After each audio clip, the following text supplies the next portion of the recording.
a baby with a wet diaper. That's the only human being that likes change. Everybody else likes, I like everything just the way it is.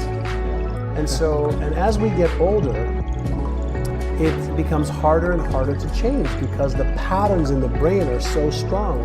If you think about an oak tree, and if you looked underneath the ground to the root system, it's connected to all the other oak trees, maybe for miles around, all interconnected. It's hard to change. It's hard to change it because you can pull the oak tree, but you still have all the roots that are connected.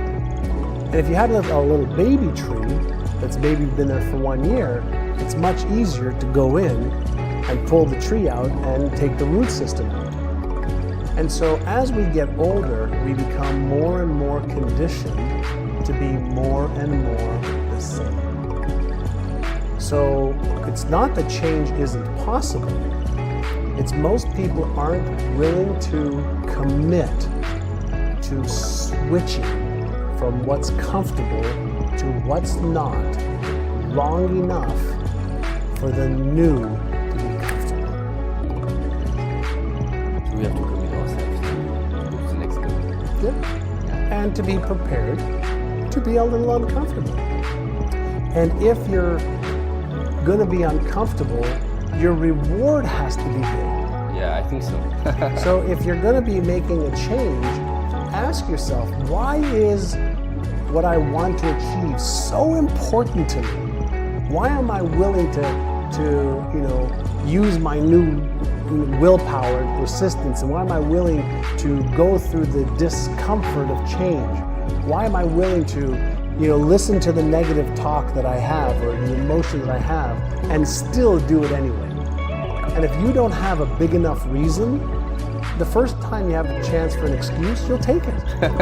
And that's why they start on diets, and after a day or a week or 2 weeks, they're off the diet. Or they say, you know what, I'm not happy in my relationship, and 2 weeks later, they're back with the same person, or they find another person just like the one that they left.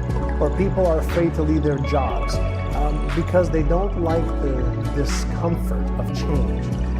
Well, the only certain thing in the universe, the only constant is change.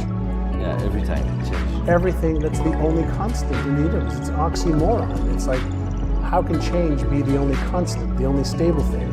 Because everything's changing. So why not acquire the skill To change every time. to be comfortable in change? And in today's era, To be comfortable with being in comfort. yes. And so I know that the meaning that I give, remember I said you have to reframe things? Yes. The meaning I give things now is when I'm uncomfortable, I'm changing and I'm growing and I'm going, yeah. Yes. It's uncomfortable, but this is what I want. Right? And then so we go through these waves of comfort and change, and that's just like the waves of life. Great. You are one of the teachers in The Secret. Yes. This is an amazing movie. It has inspired a lot of people in the world, my friends also. And a lot of people are struggling to apply the principles. So according to you, why so many people struggle to apply the law of attraction? Because they're misinformed. There was actually a very, very big mistake in the movie The Secret. And in the movie The Secret, the story that was told was that all you have to do is think, believe in your heart, and you'll achieve. It's not true. There's a lot of people who think wonderful, great thoughts. They believe that I deserve this and I can have this. But they don't do one thing. And this is what causes their problem. You know what that one thing is? They don't take consistent action every day. So in The Secret, they didn't talk about you have to do the right things in the right order at the right time. And they led a lot of people to believe that all you have to do is think about it. Well, I've never met a monk in a monastery who's been praying to make money, and through the ceiling, a safe falls with $1 million. I've never met that yet. But I have met a lot of people who think and believe, and then they learn what they need to learn. They upgrade their knowledge and their skills. They overcome their fears. They overcome their doubts. They overcome their lack of confidence. They overcome their lack of certainty, and they take action anyway. And then little by little, things start to happen for them. They achieve the results. And we call that the law of Goya, G-O-Y-A, get off your ass. So law of attraction. It's my favorite law. Yeah, law of attraction and law of Goya together, that's what works. I love that. I would love to know what you can say to someone. For example, I was doing a seminar in France, and someone came and said to me, "Oh, you know, David, I'm doing everything you are saying, and I did that. I followed the secret, Tony Robbins, and a lot of masters, and it doesn't work." What do you answer for someone? Yeah. Well, when somebody tells me they've done everything, usually they've done everything that they're aware of doing. But there has to be something, if we go back to some brain research and some brain neuroscience findings, there's a part of the brain that chooses the goal that we want to achieve. And that's in the conscious part of the brain, and that's responsible for about 2 to 4% of what you see and what you do. That's called the explicit memory system, or the declarative part of the brain. I can declare. So I'll give you an example. I could read a book, and 10 minutes later I could tell you what I've read in the book. I can declare everything that's in the book. I can tell you, you know what, this is a great book. I'm so excited, I'm so motivated, and I'm going to make $1 million. But if at the implicit level, at the beneath the conscious mind, at the implicit level, in secret, they say, I don't know if I'm good enough. I don't know if I'm smart enough. I don't know if I deserve to make $1 million. I don't have the right knowledge. I didn't go to college.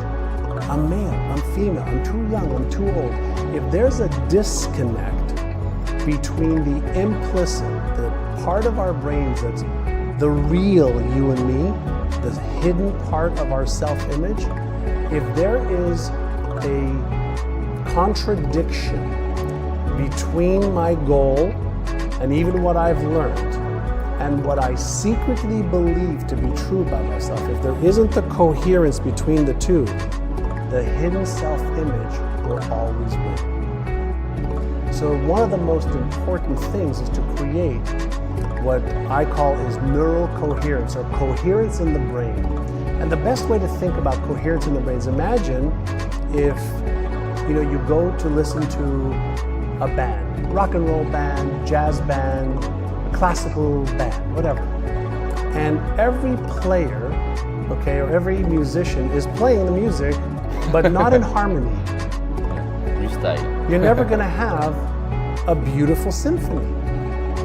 So the way our brain works is, if we don't have the symphony at the different parts of the brain, we'll do some good things and some good actions, and then we'll do some things that will take away from that. And so what we want to have is coherence.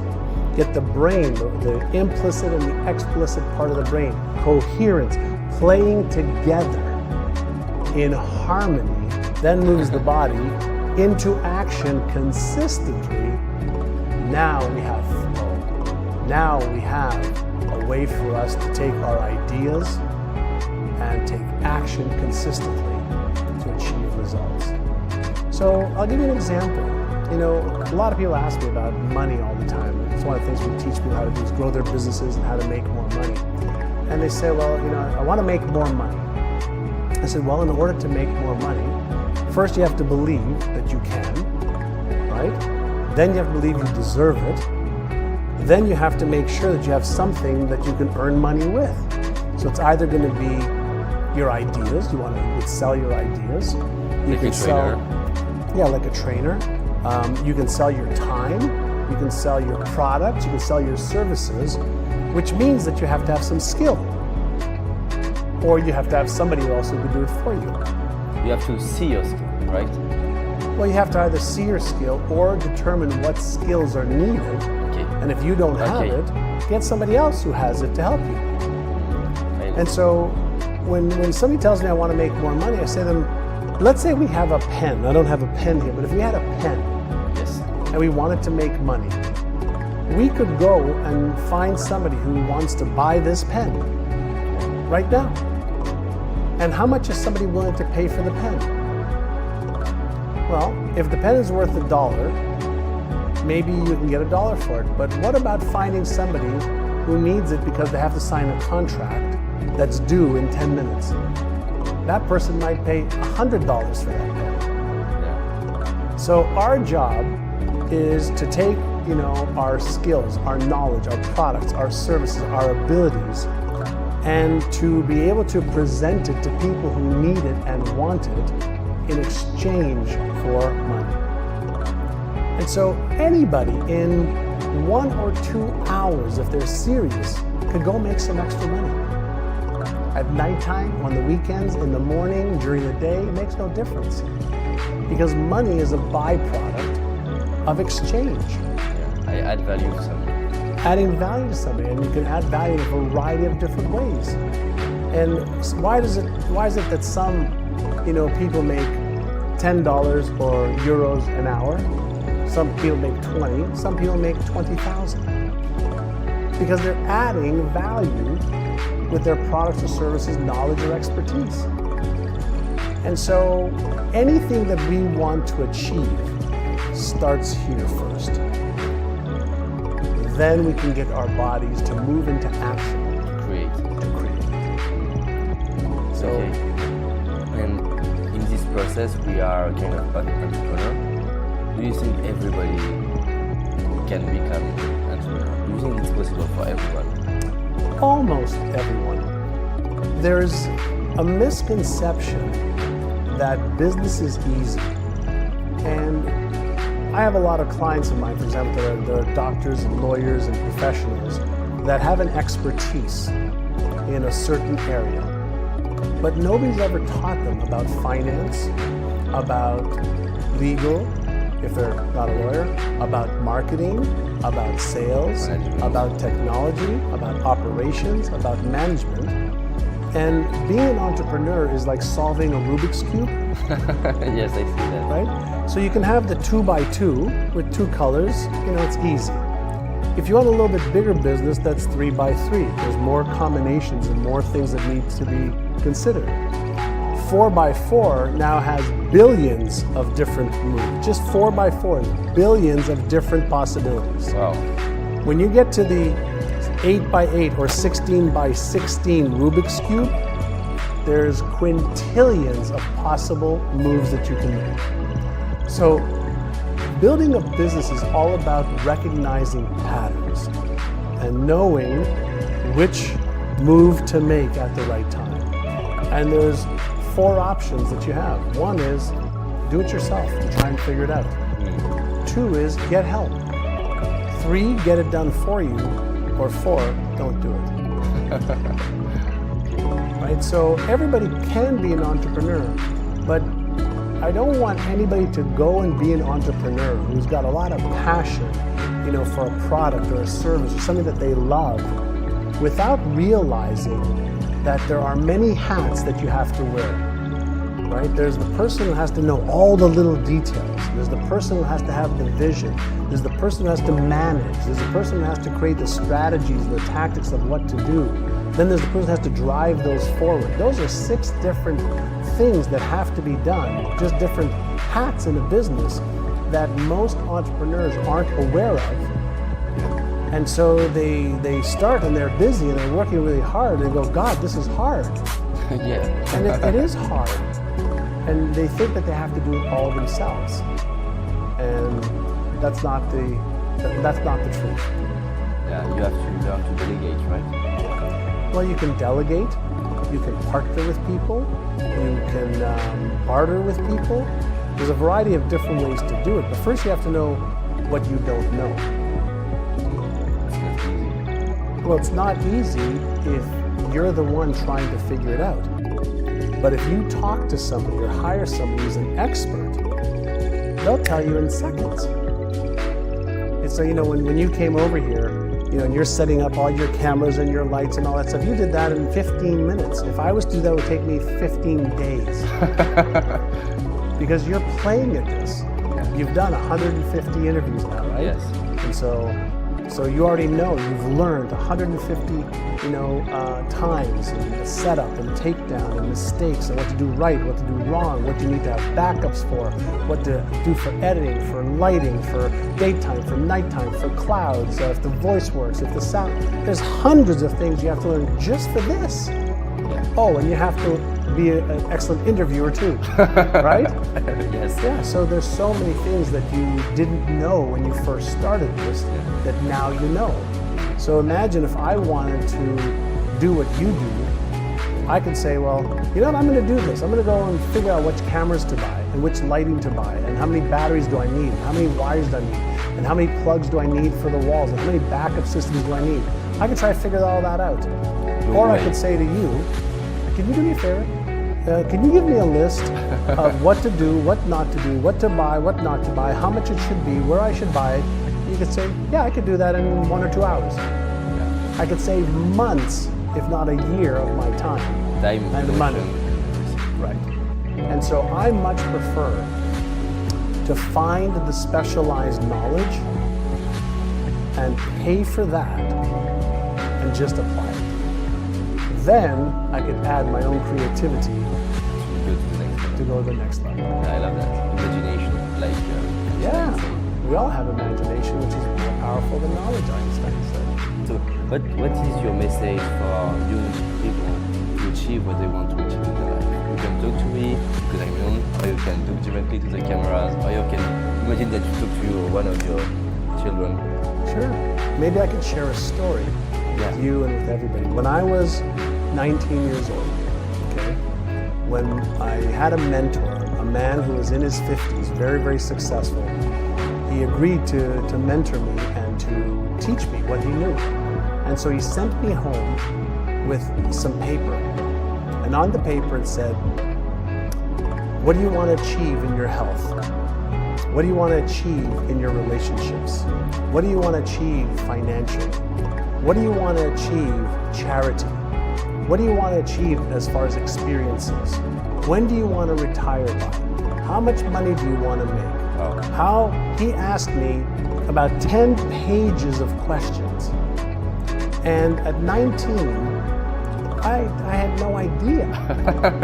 How much do I want to make? I want to make enough to pay my bills. I want to make enough to just eat well and have some fun. I want to go drinking with my friends. I want to go party and travel a little bit and pay for my apartment and a nice car, things like that. But he had me think, 1 year, 5 years, 25 years. And I was 19, and he made me write down the answers to these questions, even though I had no idea how to achieve them. He made me write it down. It took me a whole weekend. And I went back and he looked at my papers. And so he looked at health, wealth, and relationships, and career, and business. And he goes, good, way to do the exercise. I'm very proud of you. He says, now I want you to increase that amount. And so I said that, by the time I was 45, I was 19. I said, by the time I was 45, I was going to be a millionaire. Nobody in my family was a millionaire. Not my aunts, not my uncles, not my cousins, nobody in the area that we lived in. And I wrote that down. And he said, no, that's not enough. He says, you could do better than that. And I'm like, I'm swallowing, I'm scared, I'm afraid. How am I going to become more than that? How can I have all of this? He says, don't worry about the how right now. You worry only, and not even worry, but you write down what you want. And so I went back home and started to write again. And took another, half a day to redo my goals. And he said to me, great, now in order for you to achieve those goals, what do you have to believe? I said, well, I have to believe that I can. I have to believe that I deserve it. And even though I didn't believe that I deserved it, he said, what would you think you had to believe? I have to believe that it could be done. I have to believe that I could learn the skills. I would have to believe. So he made me write out what I would have to believe. And then he said, Greg, what do you think you would have to do every day? Wow, amazing question. Well, I guess I would have to come to work every day, and I'd have to really get good at what I'm doing, and I'd have to learn more than I'm learning right now because I hated to learn back then, and I'd have to gain more skills, which I didn't have any. The only thing I was good at was I had an easy time talking to people like I am with you. And he said, great, well, let's make a list of all of these things, and let's come up with a plan to do this. He said, so every day, let's look at some beliefs. And so every day he would have me look at my goals. And I would sit in my chair, and I'd have my goals, that he had me write.